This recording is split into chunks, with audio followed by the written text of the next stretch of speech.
Siang hari ini saya hanya sedikit untuk memberikan renungan tentang kebenaran firman Tuhan.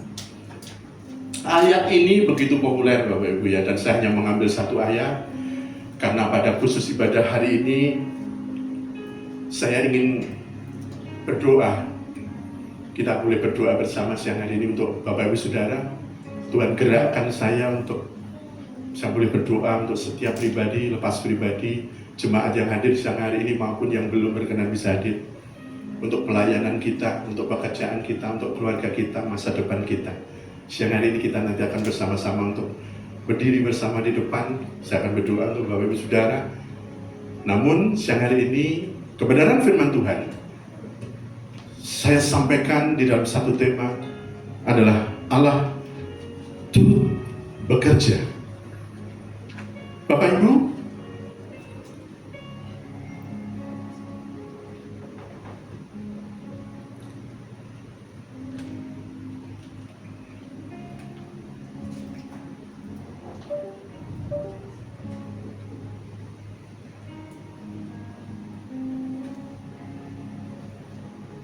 oke.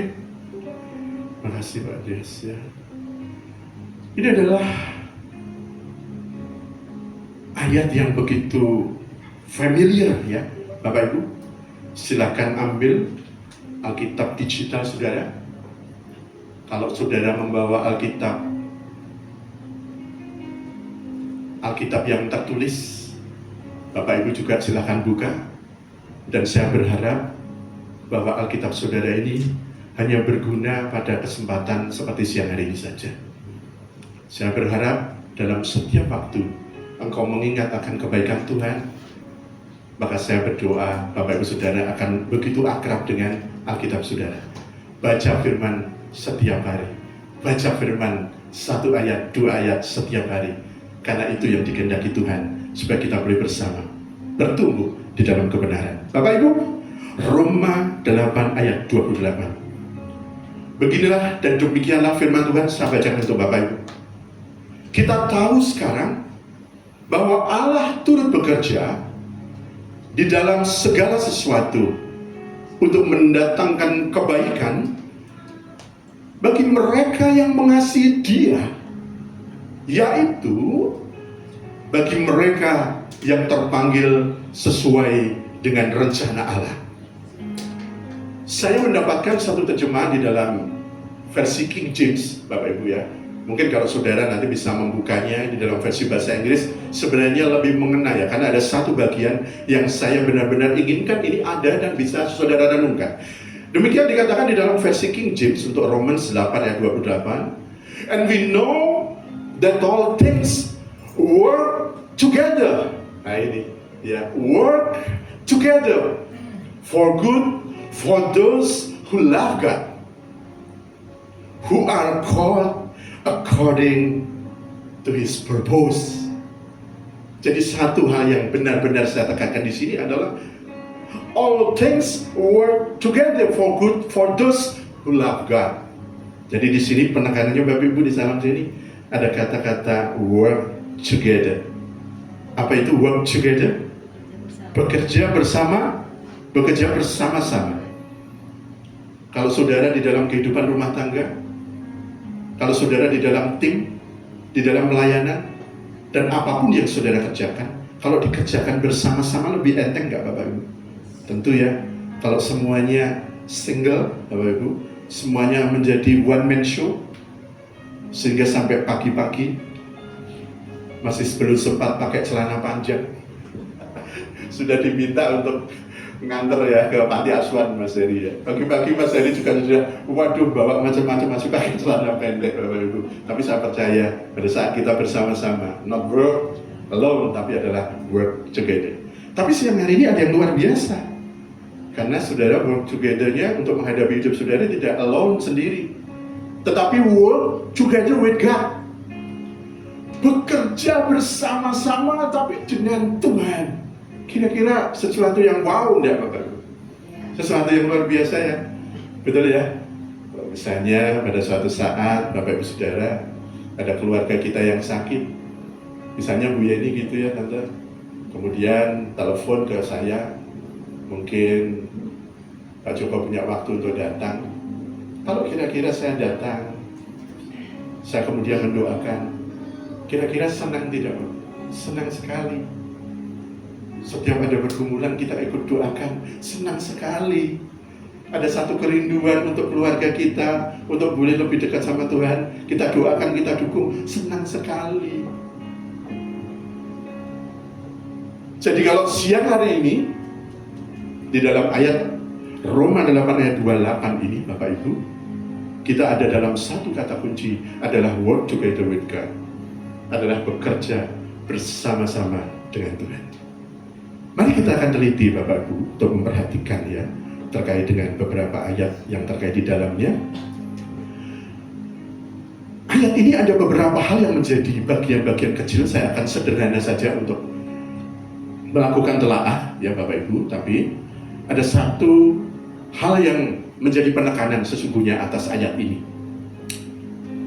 Ayat ini memberi makna bahwa segala sesuatu yang terjadi dalam hidup kita, peristiwa yang besar atau yang kecil, yang menyenangkan atau yang menyusahkan, pengalaman yang pahit atau pengalaman yang manis menyenangkan, yang menguntungkan atau bahkan yang merugikan, menegaskan bahwa Allah turut bekerja dalam semuanya itu, atau Allah bekerja di dalam segala sesuatu untuk mendatangkan kebaikan bagi setiap kita yang mengasihinya. Bapak, jadi sekali lagi ayat ini dimulai dengan kalimat kita tahu sekarang. Apa yang dimaksud dengan kita tahu sekarang? Kalau kita merujuk kepada perikop daripada ayat-ayat yang sebelumnya, atau perikop mulai dengan ayat yang ke-1, di sana kita mendapatkan tentang satu tema tentang hidup oleh Roh. Apa Bapak Ibu? Hidup oleh Roh. Jadi yang mendasari daripada Roma 8 ini sampai dengan ayat yang ke-28 adalah didasari atas satu perikop utama, yaitu tentang hidup oleh Roh. Jadi dikatakan kita tahu sekarang, artinya apa? Kita tahu pada saat kita sebagai orang yang hidup di dalam Roh, hidup oleh Roh. Inilah hidup yang akan seharusnya membedakan kita sebagai orang percaya dengan orang yang di luar kita. Inilah yang menjadi satu titik utama kalau saudara misalnya mencermati ayat yang hanya satu penggal ini. Tetapi kalau dikatakan bahwa kita boleh belajar, kita tahu sekarang, ini berlaku, saudara bisa masuk ke dalam pola ataupun segala sesuatu terkait dengan firman Tuhan ini, adalah kalau saudara tahu saat saudara masuk dalam kehidupan di dalam Roh. Artinya apa? Ini ada satu prasyarat untuk bisa masuk ke dalam satu efektivitas. Bagaimana ayat ini bekerja untuk saya dan saudara? Adalah saudara dan saya harus hidup dalam kedagingan. Amin. Bukan ya? Tapi saudara harus hidup di dalam Roh. Bagaimana hidup di dalam Roh, Bapak Ibu? Jauh daripada pesta pora, betul ya? Jauh dari ketamakan, jauh dari kelicikan, jauh dari hal-hal yang kita pikirkan untuk kesenangan diri kita sendiri. Hidup yang mau untuk menyalibkan kedagingan kita. Kemudian apabila kita sudah masuk, kalau kita sudah tahu, kita tahu sekarang. Dikatakan berikutnya frase kalimat Allah turut bekerja. Di dalam teks aslinya, ini dikatakan adalah synergi. Dari akar kata Yunani synergio. Apa Bapak Ibu? Saudara mungkin lebih mengenal dengan kata frase sinergi. Pernah mendengar kata sinergi? Jadi kata sinergi adalah satu serapan daripada satu frase di dalam bahasa Yunani, synergi, dari akar kata synergio. Artinya adalah bersinergi, bekerja bersama-sama. Ada energi yang saling mempengaruhi. Ini sinergi Bapak Ibu ya. Jadi yang dimaksud sinergi harus dua-duanya ada. Syaratnya bukan hanya yang satu orang saja yang sebelah kanan menuntun. Tapi kalau yang sebelah kirinya tidak berkontribusi, tidak melakukan sesuatu, maka sinergio itu gak akan terjadi. Gak nyambung, gak bisa jalan. Jadi disinilah letaknya, saya mengingatkan Bapak Saudaraku, adik-adik sekalian, Allah turut bekerja adalah merupakan gabungan daripada dua kata sinergio ini, yaitu sun dan ergon. Sun artinya bersama-sama, sedangkan ergon artinya bekerja untuk melakukan sesuatu secara berkesinambungan atau terus menerus. Jadi di dalam frase yang kedua Bapak Ibu ya, jadi kalau Allah turut bekerja, itu bukan berarti saudara pasif. Allah turut bekerja itu sinergio. Allah bekerja itu membutuhkan satu keaktifan saudara supaya sinergi itu bekerja, supaya Allah itu turut bekerja. Perkataan frasa turut bekerja ini bukan perkataan, saya katakan lagi, satu visi yang sifatnya pasif, sesuatu yang karena kasih karunia, karena kemurahan daripada Allah, karena kebaikan daripada Allah, saudara cukup diam, cukup ke gereja, cukup berdoa, cukup memberikan perpuluhan, mungkin gitu ya, cukup memberikan persembahan, maka semuanya akan baik-baik saja. No, semuanya harus bekerja bersama-sama. Amin Bapak Ibu. Sabda kanan kiri, ayo kita kerja sama-sama Tuhan. Amin. Ayo kita kerja sama-sama Tuhan. Jangan kita kerja sendiri Bapak Ibu ya. Kemudian berikutnya ada perkataan dalam segala sesuatu. Kalau dikatakan di dalam segala sesuatu, makna kalimat ini adalah bahwa Allah akan mendatangkan kebaikan dari semua kesesakan, pencobaan, penganiayaan, masalah, penderitaan yang dialami oleh semua orang yang percaya, yang mengasihi Dia. Saya mau tanya Bapak Ibu, dalam segala sesuatu ini kira-kira yang baik atau yang buruk? Saudara saat ini masih melewati masa-masa yang sudah lepas daripada masalah? Ada enggak di sini Bapak Ibu yang sudah lepas daripada masalah? Nggak ada ya Pak ya. Lepas dari kehidupan, free dari kehidupan misalnya kebebasan keuangan, mungkin iya ya. Tetapi kalau saya katakan bahwa saudara sudah tidak punya masalah lagi dalam hidup, saya rasa tidak ada yang akan menyatakan bahwa saya sudah tidak ada lagi bermasalah. Jadi Bapak Ibu, ayat ini, makna dari firman ini tentang konteks dalam segala sesuatu ini harus saudara sikapi dari apa?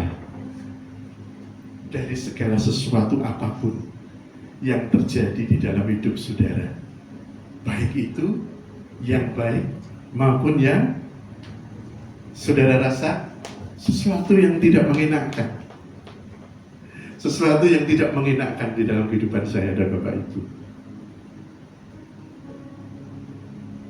Tidak hanya sesuatu ini adalah segala yang baik-baik saja, tetapi adalah segala sesuatu kebaikan itu adalah apapun yang Tuhan kerjakan, yang baik, yang buruk dalam kehidupan saya dan Bapak Ibu. Selanjutnya Bapak Ibu dikatakan kalimat berikutnya, frase adalah bagi mereka yang mengasihi Allah. Ini adalah satu syarat. Bagaimana ayat ini di dalam ayat-ayat sebelumnya, di dalam frase-frase ayat ini sebelumnya, di dalam Roma 8 ayat 28 ini, Bapak Ibu Saudara kasih Tuhan, dikatakan kita tahu sekarang, saudara sudah tahu bahwa Allah turut bekerja dalam segala sesuatu untuk mendatangkan kebaikan, kebaikan dari semuanya, baik itu hal yang buruk maupun yang tidak baik mungkin menurut saudara. Itu bagi siapa? Adalah bagi mereka yang mengasihi Dia, bagi mereka yang mengasihi Allah. Jadi kalau saudara tidak ada satu syarat, jangan berharap firman ini akan bekerja di dalam kehidupan saudara. Karena dikatakan ayat ini berlaku bagi mereka yang mengasihi Dia. Saudara sudah mengasihi Allah Bapak Ibu saat ini? Amin. Saudara sudah mengasihi Allah? Bagaimana bentuknya mengasihi Allah Bapak Ibu? Apa yang saudara katakan bahwa saudara sudah mengasihi Allah? Yohanes 14 ayat 15 katakan, bagaimana cara sederhana kita untuk mengasihi Allah? Dikatakan demikian, jikalau kamu mengasihi aku, kamu akan menuruti segala perintahku. Demikian dikatakan di dalam Yohanes 14 ayatnya yang ke-15. Pertanyaan dan renungan kita, Kalau dikatakan jikalau kamu mengasihi aku Allah, maka kamu, saya, saudara akan menuruti segala perintahku. Ini Bapak Ibu ya, ini pengertian kita mengasihi Allah. Saudara sudah menuruti segala perintah Bapak Ibu? Belum ya? Termasuk Pak Joko juga belum bisa kalau tanpa tuntunan kuasa Roh Kudus. Tapi kita bersama-sama akan bertumbuh, akan belajar Bu. Untuk apa? Kita boleh semakin hari semakin dewasa, semakin hari semakin mengakar. Kemudian di dalam Yohanes 14 ayat 21, sama dalam kondisi paralelitasnya dikatakan demikian, barang siapa memegang perintahku, nah ini Bapak Ibu ya, dan melakukannya, Yohanes 14 ayat 21 Pak Andreas, dialah yang mengasihi aku, dan barang siapa mengasihi aku, ia akan dikasihi Bapakku, dan aku pun akan mengasihi dia dan akan menyatakan diriku kepadanya. Saya ulangi Bapak Ibu ya. Barang siapa memegang perintahku dan melakukannya, amin. Jadi memegang perintahku dan melakukannya, dialah yang mengasihi aku. Dan janji Tuhan, dan barang siapa mengasihi aku, ia akan dikasihi oleh Bapa, Sunergio. Dan aku pun, Tuhan, akan mengasihi dia. Waduh, yang mengasihi Bapa Tuhan Yesus mengasihi kita. Dan ini yang merupakan janji, akan menyatakan diriku. Siapa ini diriku? Siapa yang berfirman? Tuhan Yesus. Dan akan menyatakan diriku, ya, Tuhan secara prinsip subjektif orang pertama kepadanya. Kepada siapa? Kepada dia yang mengasihi Allah dan mengasihi Yesus. Ini adalah janji Tuhan Bapak Ibu tentang bagaimana yang dimaksud dengan saudara dan saya dikatakan mengasihi Allah.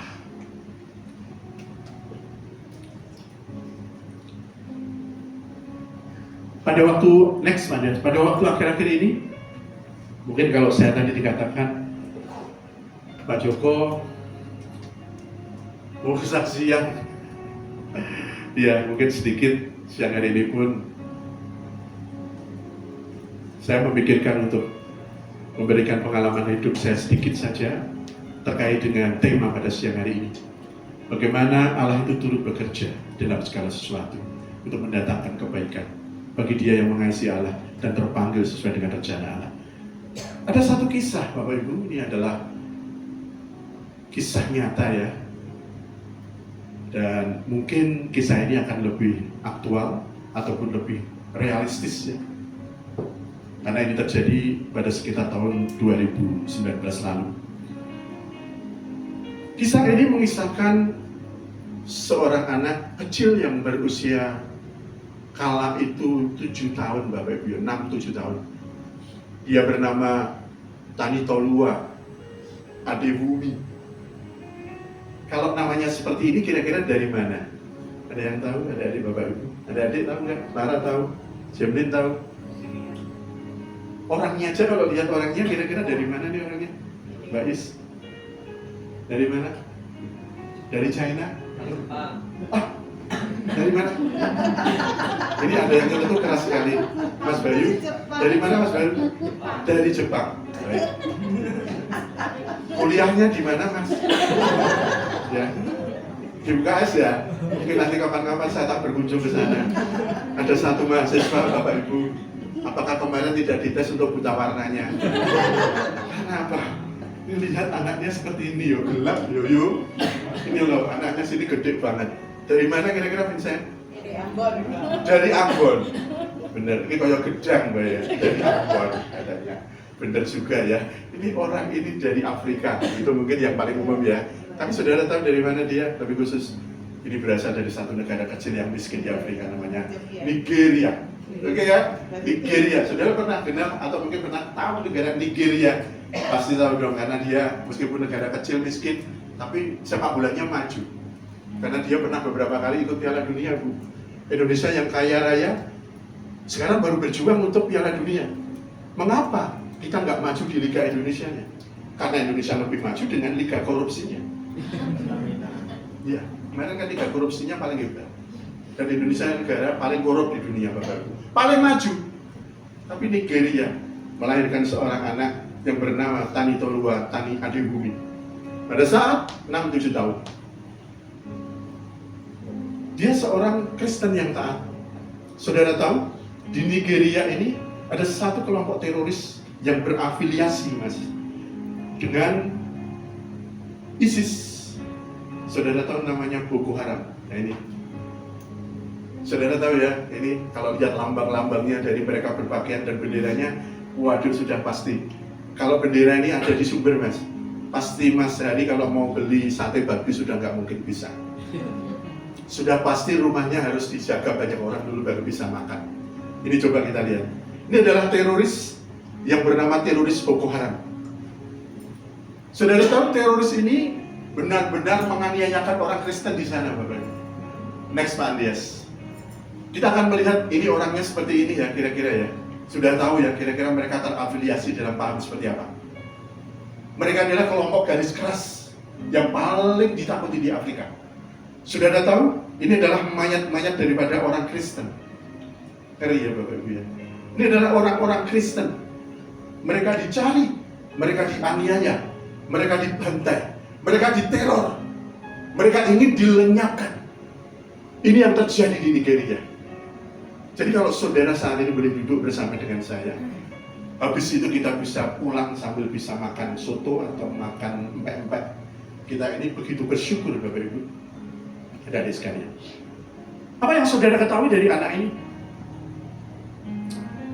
Pada tahun 2017, keluarga ini menjadi salah satu pengungsi karena mereka di tanah kelahiran Nigeria ini sudah tidak ada lagi tempat yang aman. Mungkin nyawa mereka sekeluarga terancam. Sehingga oleh karena keadaan keluarga yang sangat amat miskin ini, Bapak Ibu, dari Nigeria tahun 2017, mereka oleh pertolongan seorang misionaris di Afrika, akhirnya dia boleh berimigrasi ke Amerika. Saudara tahu, di Amerika ini, di salah satu sudut kota New York, di Manhattan, di sana ini yang menampung pengungsi-pengungsi yang berasal dari Afrika.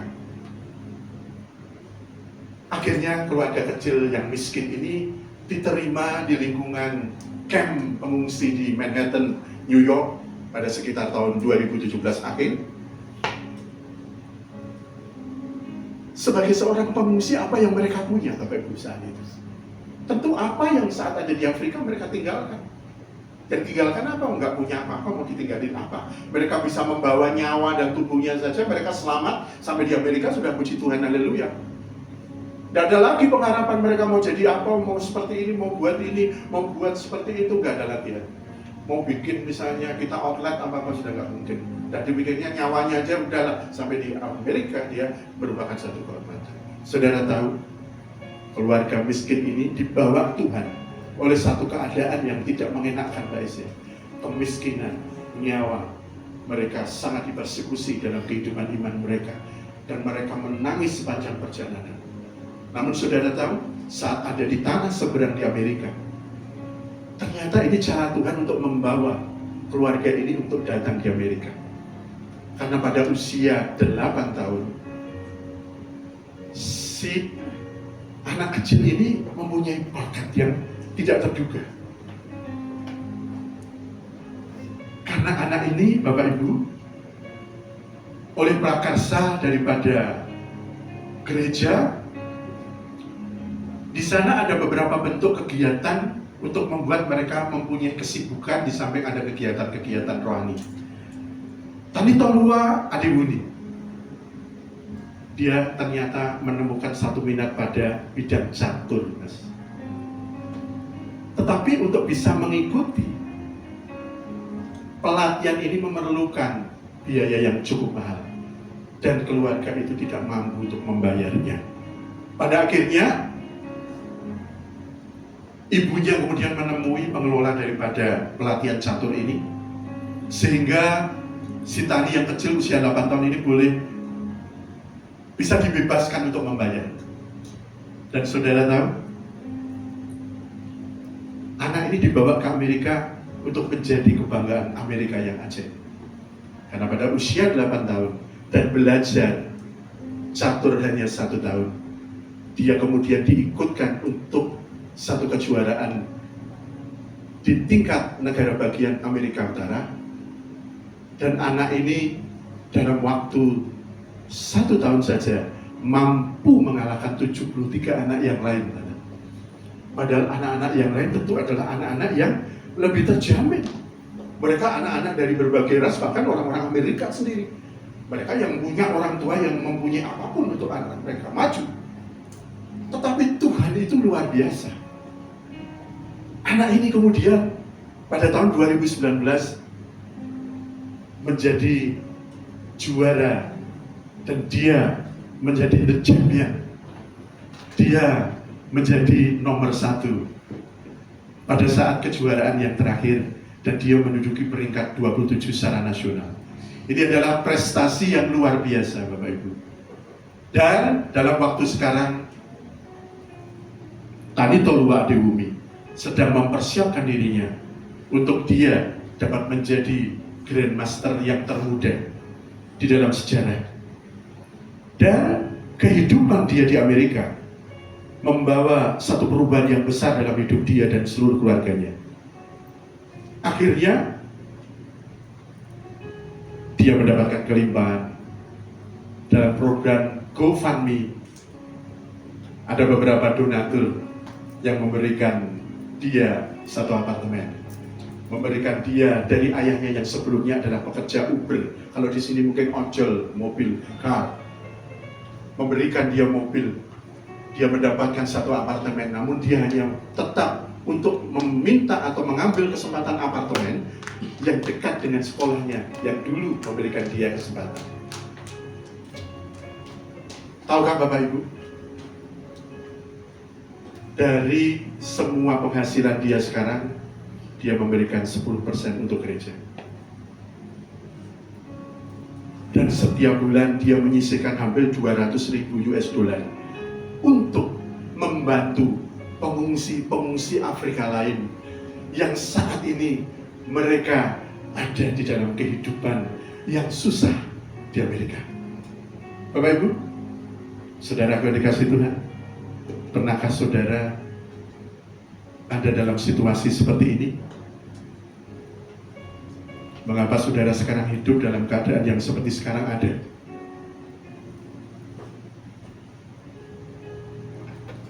Kalau Pak Joko diminta bersaksi, sekarang ini sesuatu sungguh luar biasa.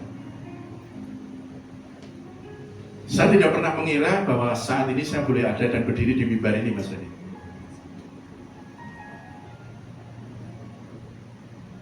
Pada awal kehidupan saya, keluarga, saya berasal dari kehidupan keluarga yang kecil.